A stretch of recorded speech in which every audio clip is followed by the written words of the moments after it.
Time management ആണ് ഏറ്റവും വലിയ ഡിഫറൻസ് എന്ന് പറയുന്നത്. നമ്മൾ ദിവസവും ക്വസ്റ്റ്യൻ ചെയ്യുക എന്ന് മാത്രമേ ഉള്ളൂ. നമ്മളൊരു ദിവസത്തിലൊരു 10 മിനിറ്റ് അല്ലെങ്കിൽ ഒരു 15 മിനിറ്റ് DAക്ക് കൊടുക്കുക, ഒരു 10 മിനിറ്റിനുള്ളിൽ റീഡിംഗ് കോമ്പറ്റീഷൻ ചെയ്ത് തീർക്കുക. അങ്ങനെ അത്രയും ഒരു ടൈം നമ്മൾ അവിടെ കൊടുത്തു പോവുകയാണെങ്കിൽ എക്സാമിന് നമ്മൾ അത്രയും ടൈം തന്നെ നമുക്ക് വരികയുള്ളൂ. ക്വസ്റ്റ്യൻ വന്നപ്പോൾ എനിക്ക് നല്ല സന്തോഷം തോന്നി. കാരണം സാറ് പറഞ്ഞ ആ സെൻറ്റൻസ് എൻ്റെ മനസ്സിലുണ്ടായിരുന്നു. അപ്പോൾ ആ ടൈം ഐഡൻറ്റിഫൈ ചെയ്ത് അത്രയും മനസ്സിലാക്കാൻ പറ്റിയത് ഇവിടെ വന്ന് സാറിൻ്റെ ക്ലാസ് ഇരുന്നപ്പോഴാണ്. എനിക്ക് പേപ്പർ 2 ആദ്യം കിരൺ സാറിൻ്റെ ക്ലാസ്സിലായിരുന്നു. ആദ്യം എനിക്ക് എക്കണോമിക്സ് കണ്ടപ്പോൾ ഭയങ്കര പേടിയായിപ്പോയി. എന്നെ ചെയ്യേണ്ടതെന്ന് അറിയത്തില്ല, എക്കണോമിക്സ് ഒന്നും എനിക്ക് അറിയത്തുമില്ല. പക്ഷേ ഇവിടെ വന്ന് 2 ദിവസം എനിക്ക് ഇരുന്ന് കഴിഞ്ഞപ്പോൾ എക്കണോമിക്സ് എനിക്ക് കിട്ടും എന്നുള്ള എനിക്കൊരു വിശ്വാസമായി. അതുപോലെ തന്നെ ഏറ്റവും കൂടുതൽ എന്നെ ഹെൽപ്പ് ചെയ്തിരിക്കുന്ന ക്വസ്റ്റ്യൻ ബാങ്ക് തന്നെയാണ്. ക്വസ്റ്റ്യൻ ബാങ്കും പ്രീവിയസ് ഇയർ ക്വസ്റ്റ്യൻസും ഒരുപാട് ചെയ്തിട്ടുണ്ട്. എനിക്ക് തെറ്റിയത് ഏതാണോ അത് ഞാൻ ചെറിയ ഷോർട്ടായിട്ട് എഴുതി വെച്ച് അങ്ങനെ പഠിച്ചതാണ്. ഞാൻ രാവിലെ വെളുപ്പിന് 5:30 ആയപ്പോൾ റിസൾട്ട് വന്ന് ഞാൻ ഉറക്കത്തിൽ നിന്ന് എണീറ്റ് ഞാൻ ആദ്യം നോക്കിയത് റിസൾട്ടായിരുന്നു. ഞാൻ ഇതുകൊണ്ട് സ്വർഗ്ഗലോകത്തിൽ ചെന്ന് നിൽക്കുന്ന പോലെ ഉണ്ടായിരുന്നു എനിക്ക്. അപ്പം തന്നെ വീട്ടിൽ എല്ലാവരോടും പോയി പറഞ്ഞു. ഭയങ്കര സന്തോഷമായിരുന്നു.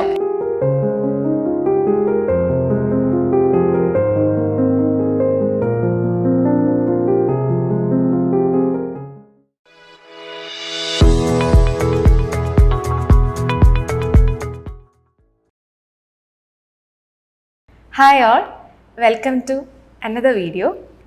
ഇന്ന് നമ്മൾ ടെസ്റ്റിമോണിയൽ സീരീസിൻ്റെ ഒരു പുതിയ എപ്പിസോഡുമായിട്ടാണ് വന്നിരിക്കുന്നത്. ഇന്ന് നമ്മുടെ കൂടെ ഉള്ളത് മഹിമയാണ്. മഹിമ ആപ്പിൾബി അക്കാഡമിയുടെ UGC നെറ്റ് കോമേഴ്സ് ബാച്ചിൽ ക്ലാസ് റൂം ക്ലാസ്സിൽ പഠിച്ച ആളാണ്.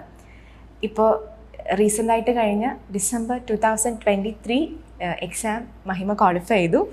മഹിമ നെറ്റ് ഹോൾഡറാണ്. ഇപ്പോൾ നമ്മുടെ അടുത്ത് വന്നിരിക്കുകയാണ്. മഹിമ ഇടുക്കിയിൽ നിന്ന് ഇടുക്കിയിൽ നിന്ന് വന്നിരിക്കുകയാണ്. ഇടുക്കിയിൽ നിന്ന് വന്ന് നമ്മുടെ കൂടെ എക്സ്പീരിയൻസ് ഷെയർ ചെയ്യാനും ഒക്കെ ആയിട്ട് എത്തിയിരിക്കുകയാണ്. അപ്പോൾ നമുക്ക് മഹിമയുടെ അടുത്ത് കൂടുതൽ കാര്യങ്ങൾ ചോദിക്കാം. മഹിമയുടെ ഒരു ബാക്ക്ഗ്രൗണ്ട് ചെക്ക് ചെയ്യുകയാണെങ്കിൽ മഹിമ പോസ്റ്റ് ഗ്രാജുവേഷൻ കഴിഞ്ഞിട്ട് 1 ഇയർ കഴിഞ്ഞിട്ടാണ് ആപ്പിൾബിയിലേക്ക് വന്ന് ജോയിൻ ചെയ്യുന്നത്. പക്ഷേ ഈ 1 ഇയർ എന്ന് പറഞ്ഞാൽ വളരെ പ്രൊഡക്റ്റീവായിട്ട് യൂസ് ചെയ്തൊരു 1 ഇയർ ആയിരുന്നു. അതായത് സാധാരണഗതിയിൽ PG കഴിഞ്ഞ് നമ്മൾ ഗ്യാപ്പ് എടുക്കും തോറും നമുക്ക് നെറ്റ് പോലൊരു കോമ്പറ്റേറ്റീവ് എക്സാമിലേക്കുള്ള ദൂരം കൂടുകയാണ് സാധാരണ ചെയ്യുന്നത്. പക്ഷെ മഹിമ ഈ 1 ഇയർ ഗ്യാപ്പ് എടുത്തെങ്കിൽ പോലും ആ 1 ഇയറിൽ ഒരുപാട് പ്രൊഡക്റ്റീവായ കാര്യങ്ങൾ ചെയ്തു. അതിലൊരു കാര്യമാണ് സെറ്റിന് പ്രിപ്പയർ ചെയ്തു എന്നുള്ളത്. മഹിമ സെറ്റിന് പ്രിപ്പയർ ചെയ്തു, പലതരത്തിലുള്ള റിസോഴ്സസ് കളക്ട് ചെയ്യുകയൊക്കെ ചെയ്ത് സെറ്റിൻ്റെ ഒരു പാറ്റേൺ പിടിച്ച് തന്നെ വർക്ക് ചെയ്ത് യൂട്യൂബ് വീഡിയോസും കാര്യങ്ങളൊക്കെ ആയിട്ട് കണ്ട് മഹിമ സെറ്റിന് പ്രിപ്പയർ ചെയ്തു. അങ്ങനെ സെറ്റ് ക്വാളിഫൈ ചെയ്തു. 2023 ജനുവരിയിൽ നടന്ന സെറ്റ് എക്സാം മഹിമ ക്വാളിഫൈ ചെയ്തു. അപ്പോൾ തന്നെ സബ്ജക്റ്റ് കുറേ കാര്യങ്ങളൊക്കെ റിവൈസ് ചെയ്യാനും ആ ഒരു ടച്ചിൽ നിൽക്കാനും ഒക്കെ ആയിട്ട് ആ ഒരു കാര്യം ഒത്തിരി ഹെൽപ്പ് ചെയ്തു. അല്ലായിരുന്നുണ്ടെങ്കിൽ കുറച്ച് ബുദ്ധിമുട്ട് വന്നേനെ. രണ്ടാമത്തെ കാര്യം പറഞ്ഞാൽ മഹിമ എനിക്ക് തോന്നുന്നു കുറച്ച് നാളായിട്ട് PSCയുടെ കാര്യങ്ങളൊക്കെ ചെയ്യുന്നുണ്ടായിരുന്നു. അപ്പോൾ PSCക്ക് പഠിക്കുമ്പോൾ PSC നെറ്റും തമ്മിൽ പ്രത്യക്ഷത്തിൽ ബന്ധമൊന്നും ഇല്ല. എന്നാൽ പോലും മഹിമയ്ക്ക് ആ ഒരു ജേർണിയിൽ നിന്ന് കുറേ കാര്യങ്ങൾ മനസ്സിലാക്കാനായിട്ട് പറ്റി. അതായത് ഒരു കോമ്പറ്റേറ്റീവ് എക്സാമിൻ്റെ സീരിയസ്നെസ് എന്താണ്, എത്ര എഫേർട്ട് എടുത്താൽ മാത്രമാണ് റിസൾട്ടിലേക്ക് എത്താൻ പറ്റുന്നത്, അങ്ങനെയുള്ള കുറേ കാര്യങ്ങളുണ്ട്. പിന്നെ പ്രത്യേകിച്ച് നമ്മൾ പഠിക്കേണ്ട ഒരു മെത്തേഡ്, നമ്മൾ സബ്ജക്റ്റീവായിട്ട് നമ്മൾ പോസ്റ്റ് ഗ്രാജുവേഷൻ വരെ പഠിച്ച ഒരാൾ എങ്ങനെയാണ് ഒരു കോമ്പറ്റേറ്റീവ് ഒരു ഒബ്ജക്റ്റീവ് എക്സാമിലേക്ക് വരുത്തേണ്ട മാറ്റങ്ങൾ എന്താണ്, അങ്ങനെയുള്ള കുറേ കാര്യങ്ങൾ മഹിമയ്ക്ക് ഓൾറെഡി ഒരു ഐഡിയ ഉണ്ടായിരുന്നു. അപ്പോൾ ഈ ഒരു 1 ഇയർ മഹിമ പ്രൊഡക്റ്റീവായിട്ട് തന്നെ യൂസ് ചെയ്യുകയും സബ്ജക്റ്റുമായിട്ട് ടച്ചിൽ നിൽക്കുകയും ചെയ്തു. അതിൻ്റെ കൂടെ 2 തവണ ഈ ഒരു ഗ്യാപ്പിൽ നെറ്റ് എഴുതുകയും ചെയ്യുന്നുണ്ടായിരുന്നു. സെൽഫായിട്ട് അത്യാവശ്യം പ്രിപ്പയർ ചെയ്ത് എഴുതുകയും ചെയ്യുന്നുണ്ടായിരുന്നു. അപ്പോൾ സബ്ജക്റ്റിൻ്റെ ഒരു ടച്ചിൽ തന്നെ മഹിമ ഉണ്ടായിരുന്നു. അപ്പോൾ ആ ഒരു ബാക്ക്ഗ്രൗണ്ടിൽ നിന്ന് വന്നിട്ട് നമ്മുടെ ഒരു 6 months പ്രോപ്പറായിട്ടൊരു ബാച്ചിൽ നിന്ന് പഠിച്ചു കഴിഞ്ഞപ്പോഴത്തേക്ക് ഇവിടെ വന്നുള്ള ഫസ്റ്റ് അറ്റംപ്റ്റിൽ തന്നെ നെറ്റ് ക്വാളിഫൈ ചെയ്യാനായിട്ട് പറ്റി. അപ്പോൾ ഞാൻ പറഞ്ഞത് ഈ ഒരു 6 മാസത്തേത് ഒരു എഫേർട്ട് എന്ന് പറയുന്നത് ഇതിന് മുമ്പ് മഹിമ ചെയ്ത കുറേ കാര്യങ്ങൾ എല്ലാം കൂടെ ആയിട്ട് കംപ്ലീറ്റ് ചെയ്തങ്ങ് വന്നതാണ്. അപ്പോൾ ഇതാണ് മഹിമയുടെ ഒരു സ്റ്റോറി. നമുക്ക് കൂടുതൽ കാര്യങ്ങൾ ചോദിക്കാം, എങ്ങനെയാണ് പ്രിപ്പയർ ചെയ്തത്, കാര്യങ്ങളൊക്കെ നമുക്ക് ഡീറ്റെയിൽ ആയിട്ട് ചോദിച്ച് കേൾക്കാം. മഹിമ സന്തോഷമാണോ? സന്തോഷമാണ്.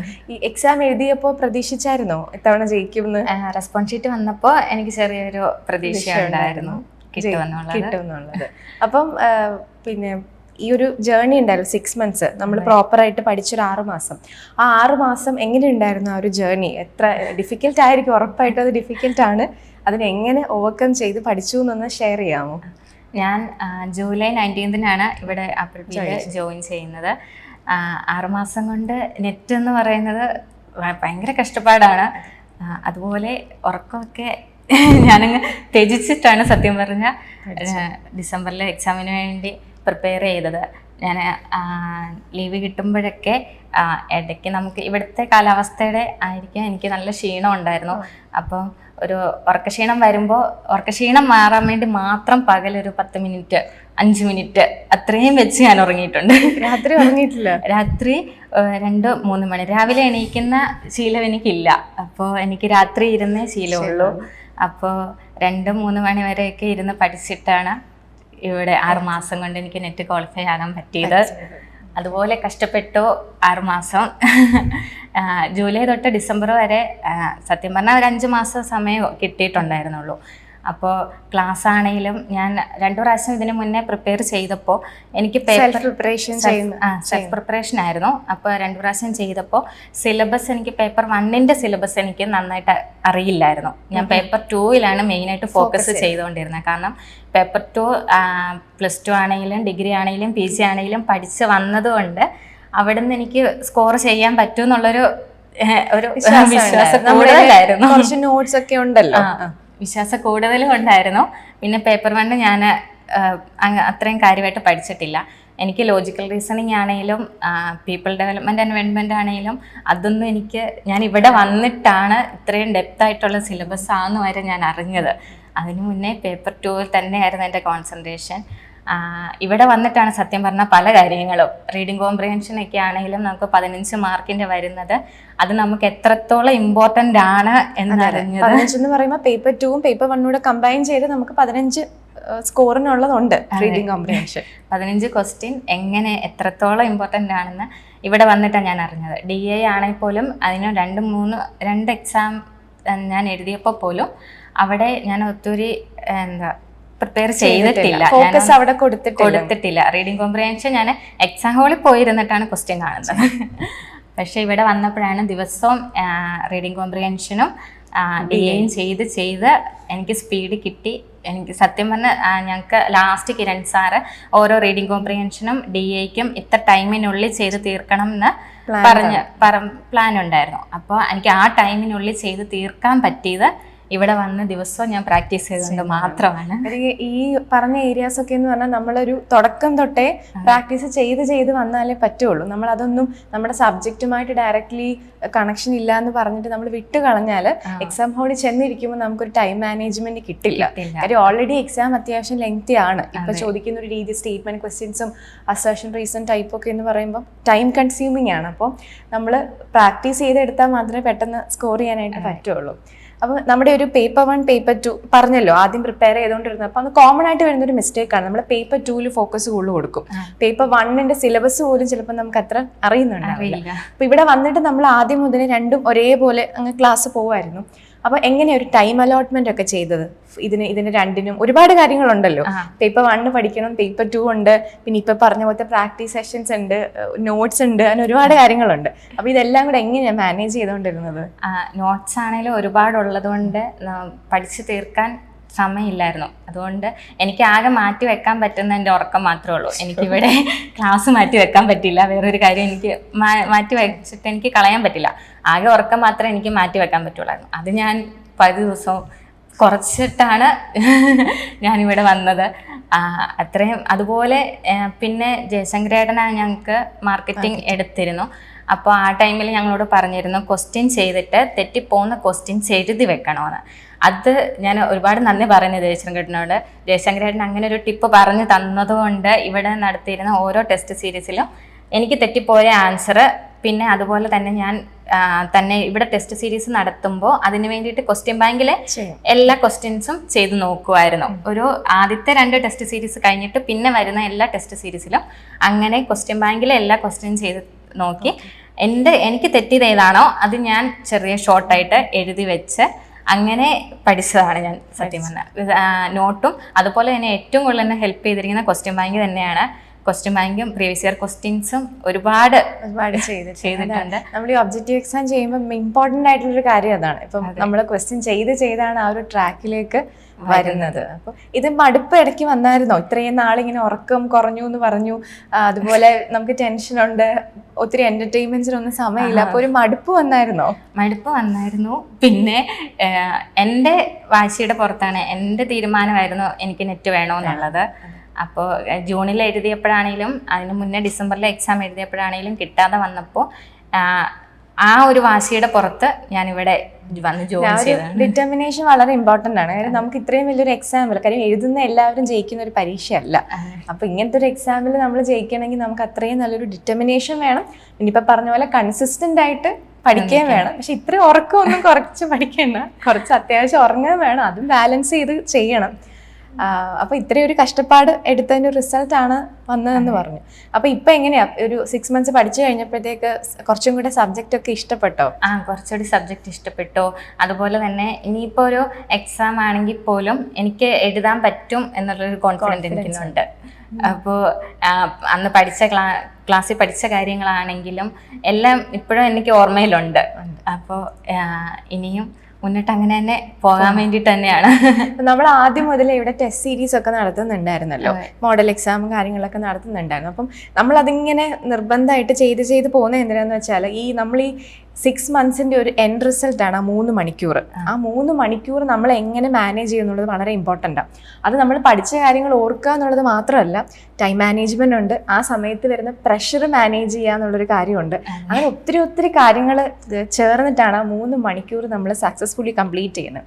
അപ്പോൾ അതെങ്ങനെ പറ്റി, ഇപ്പം ഈ പറഞ്ഞ 3 മണിക്കൂർ എങ്ങനെ ഹാൻഡിൽ ചെയ്തത്? കാര്യം പല ആൾക്കാരും ഒത്തിരി നന്നായിട്ട് പ്രിപ്പയർ ചെയ്ത് വളരെ ഫോക്കസ്ഡ് ആയിട്ട് പഠിക്കുന്നവർ പോലും ആ എക്സാം ഹാളിൽ ചെന്നിരുന്നത് മെസ്സ് ചെയ്യുന്ന ഒരു സിറ്റുവേഷൻ നമ്മൾ എപ്പോഴും കാണാറുണ്ട്.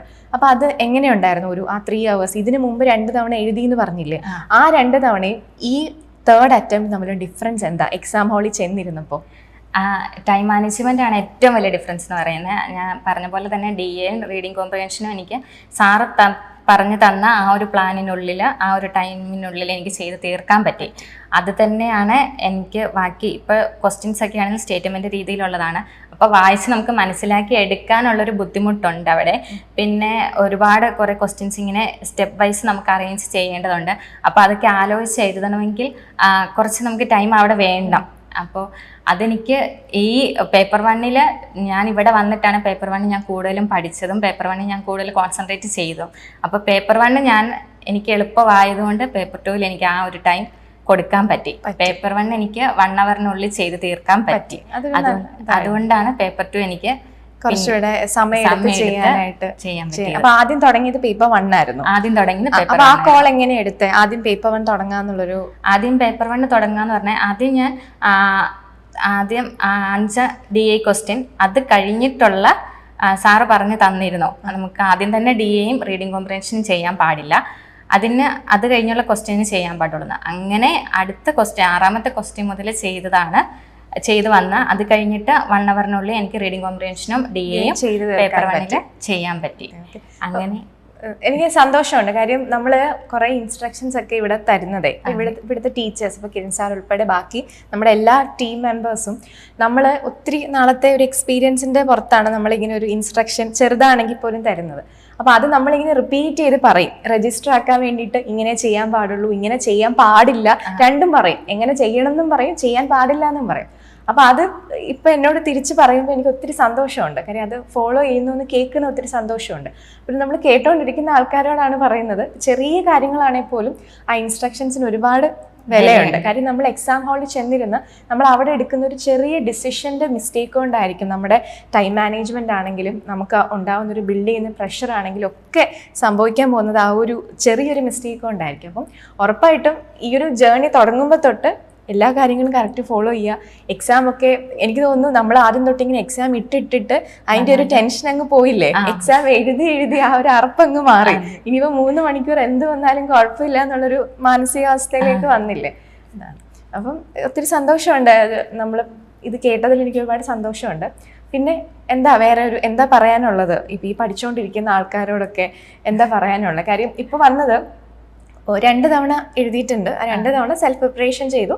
അവിടുന്ന് ജസ്റ്റ് മാർജിനലി മിസ്സായി പോയപ്പോൾ ഇത്തവണ ഇത് എടുത്തിട്ടേ ഉള്ളൂ എന്ന് പറഞ്ഞിട്ട് വന്നതാണ്. അപ്പോൾ ആ ഒരു ഡിറ്റർമിനേഷനോട് കൂടി വന്ന ആളാണ്. പക്ഷേ ഇത് കേട്ടോണ്ടിരിക്കുന്ന പല തരത്തിലുള്ള ആൾക്കാരുണ്ട്. കാര്യം ഒരു ഫോക്കസ് പോയ ആൾക്കാർ, ഇനി ട്രൈ ചെയ്യേണ്ടെന്ന് വിചാരിക്കുന്നവർ, അല്ലെങ്കിൽ കറക്റ്റ് മെത്തേഡിലല്ലാതെ പഠിക്കുന്നവർ ഒക്കെ ഉണ്ട്. അപ്പോൾ അവരോട് എന്താ പറയാനുള്ളത്?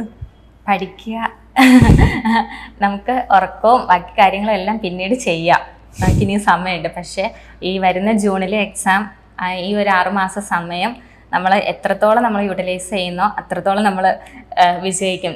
ഞാൻ കാരണം പറയാനെന്ന് വെച്ചാൽ, നമുക്ക് ഈ കഴിഞ്ഞ റിസൾട്ട് വന്നത് ഒരു ദിവസം രാവിലെ വെളുപ്പിനെയായിരുന്നു.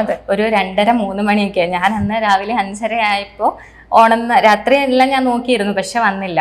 അപ്പോൾ രാവിലെ വെളുപ്പിനെ 5:30 ആയപ്പോൾ റിസൾട്ട് വന്ന് ഞാൻ ഉറക്കത്തിൽ നിന്ന് എണീറ്റ് ഞാൻ ആദ്യം നോക്കിയത് റിസൾട്ടായിരുന്നു.